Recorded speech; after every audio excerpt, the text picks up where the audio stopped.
Capati 2 bang. Sini lauk ada lauk apa bang? Ada kambing, ayam, daging. Hello bang. Capati 2 bang. Bagi Boleh. Sini lauk apa bang? ada kambing, ayam, daging. Bagi kambing satu. Kambing Kambing ni kira macam mana bang? Kambing seketul 10 bang, satu set mati 12. Alright. Kambing ni bang. Oh, besar-besar bang. Ni bang. Cuma dapat seketul macam ni bang. Seketul macam ni bang. Ayam nak bagi apa bang? Bagi peha lah.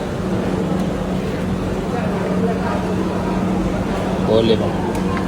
Ayam kira macam mana bang? Ayam satu set mati 5,5. Baik. Kalau ayam saja? Ayam satu 4,5. Ini daging bang. Okey. Di capati dari pukul apa bang? Dari pukul 7 sampai 2,5. Baik. Alright, boleh bang. Biryani satu bang. Bang, Lauk ada apa bang? ada kambing, ayam masak merah, ayam goreng berempah bang. Bagi semua lah bang, boleh? Boleh. Dikir macam mana kalau kambing? Kalau kambing dengan biryani 15. Okey. Kalau kambing saja 10. Memang macam ni bang, dipotong.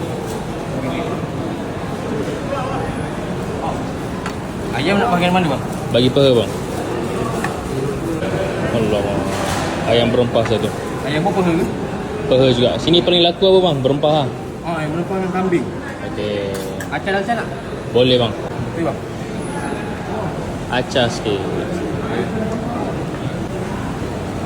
Okey bang. Baik. Boleh bang. Baik. Terima kasih bang. Sama-sama. Nah, Berapa je? 50 sen. 50. Lauk banyak sini RM50 je.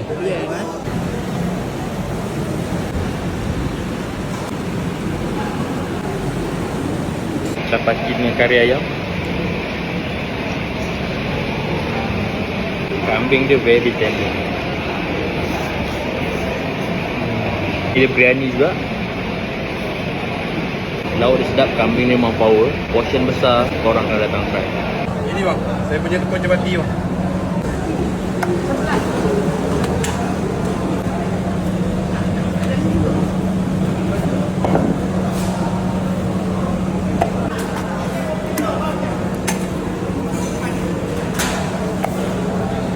Dari pukul 6.30 sampai pukul 3.